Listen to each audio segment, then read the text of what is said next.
गौतम बुद्ध नगर। इसमें कई नगर परिषद महानगर पालिकाएं हैं, जिसमें अगर बात करें तो गाजियाबाद महानगर पालिका है। और इसके साथ ही आसपास की जो नगर परिषदें हैं, चाहे जेवर हो, जहांगीरपुर हो, दादरी हो, इन सब में नज़र टुडे की टीम आपको लगातार अवगत कराने का प्रयास कर रही है। जहां आज हम दादरी नगर परिषद में मौजूद हैं। यहाँ पर Bharatiya Janata party, Samajwadi party, RLD, Congress सभी ने अपने अपने प्रत्याशी मैदान में उतार दिए हैं। परंतु एक और प्रत्याशी हैं जिनकी चर्चा कम हो रही है, लेकिन कहा जा रहा है कि जैसे ही उनका नाम कटा, जैसे ही लखनऊ में उनकी एक तस्वीर वायरल हुई, वह दादरी क्षेत्र में एक तरह से गायब हो गए हैं। तो क्या है पूरा वाकया और क्या कहता है दादरी का इतिहास, चलिए समझने का प्रयास करते हैं। पिछले 2 बार से चेयरमैन पद का चुनाव रिकॉर्ड मतों से जीती गीता पंडित। गीता पंडित स्वर्गीय विजय पंडित की धर्मपत्नी है। विजय पंडित दादरी के कारोबारियों के हितों के लिए सड़कों पर उतरकर आंदोलन करते थे। यही वजह थी कि विजय पंडित व्यवसायी वर्ग में काफी लोकप्रिय हो गए थे। बदमाशों द्वारा उनकी हत्या किए जाने के बाद उनकी धर्मपत्नी गीता पंडित को सहानुभूति में वोट मिले और वह रिकॉर्ड मतों से चुनाव जीती। अपने सरल व्यवहार और कार्यों के चलते गीता पंडित ने अपनी एक अलग छाप छोड़ी। इसी वजह से माना जा रहा था और यह क्षेत्र के कार्यकर्ताओं का भी कहना था कि इस बार भी भारतीय जनता पार्टी उन्हें ही मैदान में उतारेगी। परंतु राजनीतिक गलियारों में एक चर्चा और ये भी है, अंदर खाने में जब उनके टिकट कटने की चर्चा राजनीतिक गलियारों में फैली, तो जेवर विधायक धीरेन्द्र सिंह के समर्थक कहे जाने वाले भाजपा के युवा नेता सचिन भारद्वाज ने इंटरनेट मीडिया पर गीता पंडित के समर्थन में ट्विटर पर एक ट्वीट किया, जिसमें उन्होंने सांसद डॉक्टर महेश शर्मा को टारगेट करते हुए लिखा कि यदि गीता पंडित का टिकट कटा तो यह एक गौ हत्या होगी। इस ट्वीट पर खासकर ब्राह्मण समाज के लोगों ने गीता पंडित के समर्थन में अपनी प्रतिक्रिया दी और उससे पूरी तरीके से यह गीता पंडित के पक्ष में माहौल बनाने का कार्य किया गया। इससे डॉक्टर महेश शर्मा पर गीता पंडित को फिर से टिकट दिलवाने का दबाव बढ़ गया। सूत्र बताते हैं कि महेश शर्मा पर दबाव इतना बढ़ा कि उन्होंने गीता पंडित के लिए वीटो लगाना पड़ा। गीता पंडित तमाम अनुकूल परिस्थितियों के बावजूद बमुश्किल पिछली बार 1600 वोटों से चुनाव जीत पाई थी।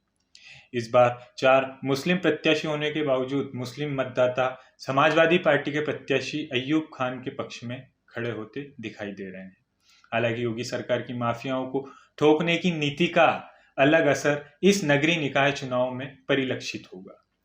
और जब हमने आपको गीता पंडित की जो एक वाकया है वो सुनाया, उसमें एक और नाम है जगभूषण गर्ग का।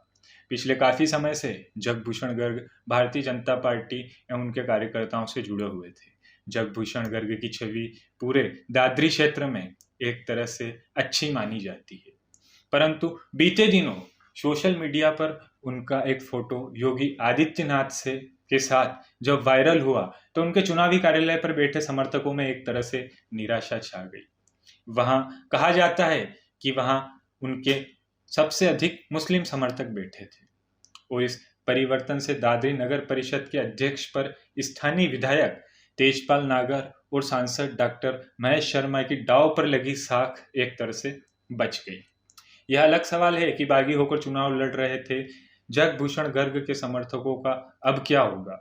मुख्यमंत्री योगी आदित्यनाथ से मिलने के बाद से जगभूषण गर्ग दादरी में कहीं भी दिखाई नहीं दे रहे हैं और समाजवादी पार्टी, कांग्रेस और आरएलडी के प्रत्याशी एक तरह से आरोप लगा रहे हैं कि भारतीय जनता पार्टी अपने कार्यकर्ताओं का सम्मान नहीं करती है। और पिछले दिनों जगभूषण गर्ग के ऊपर एक तरह से कहें तो उनके घर पर एक छापा भी पड़ा था, जिसको लेकर भारतीय जनता पार्टी और मौजूदा चेयरमैन की उम्मीदवार गीता पंडित एक तरह से तमाम विपक्षी दलों के निशाने पर आ गई।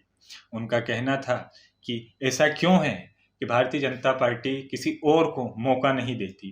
बस इसी खाक को छानने के लिए नज़र टुडे की टीम आज मौजूद है दादरी नगर परिषद में। बताएंगे कि आखिर यहाँ के क्या समीकरण हैं, यहाँ के मुस्लिम मतदाता क्या कहते हैं, और रोड की, सड़कों की, नालियों की और जनता की जो अमूल चूल व्यवस्था है उसके जिम्मेदार जब अपने हिस्से का काम लेकर जनता के बीच जा रहे हैं तो उन्हें क्या क्या एक तरह से कहें तो समस्याएं आ रही है और किस तरीके का इन पार्टियों के कार्यकर्ताओं में उत्साह है। कैसे हो आप? सबसे पहले सही है। तो मतलब आगे का कार्यकाल है, जैसे आपका आगे का 5 साल है, ठीक है, तो उसमें आप क्या क्या करेंगे बदलाव, ये बताइए। सबसे पहले चुनाव जीतने के बाद हमारे यहाँ सबसे ज़्यादा स्थिति डंपिंग ग्राउंड की खराब हो चुकी है। जो पहले जंगल में था अब आबादी के बीच में आ रहा है, तो उसे शिफ्ट करेंगे।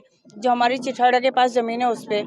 दूसरा, बस अड्डे जो हमारे जर्जर हालत हो चुकी है उसे बाईपास रोड पे हमारी जगह है वहाँ पे शिफ्ट करना है, और बस अड्डे की जगह पार्किंग की व्यवस्था करनी है जिससे कि दादरी में जाम ना लगे, क्योंकि दादरी में जाम की स्थिति बहुत खराब है, क्योंकि रोडों पे ठेलियाँ लगती है उसके बाद गाड़ियाँ खड़ी होती है, तो इसलिए वहाँ पे शिफ्ट करेंगे उसे। तो जो आपके पिछले का जो कार्यकाल था 10 साल का, वो कैसा गुजरा आपका कार्यकाल? मेरे 10 साल का कार्य बहुत अच्छा गुजरा। मेरी दादरी की समस्त जनता ने मुझे बहुत प्यार, मान सम्मान, सबने मुझे अपनी बहन बेटी की तरह प्यार और मान सम्मान दिया, और मैंने भी उनके साथ हमेशा व्यवहार ऐसे रखा और उनके साथ हमेशा कंधे से कंधा मिला के चली। और भारतीय जनता पार्टी ने भी मेरे पे विश्वास जताया, तो मैं अपनी भारतीय जनता पार्टी और दादरी की सभी जनता से बहुत बहुत धन्यवाद व्यक्त करती हूँ कि उन्होंने मुझे विश्वास जताया मेरे ऊपर, और मुझे भारतीय जनता पार्टी ने तीसरी बार टिकट दिया। और मेरे को अपनी जनता से भी पूरी आशा और उम्मीद है कि वो तीसरी बार मुझे चेयरमैन जरूर बनाएंगे। गीता पंडित जिंदाबाद, गीता पंडित जिंदाबाद, गीता पंडित जिंदाबाद, गीता पंडित जिंदाबाद।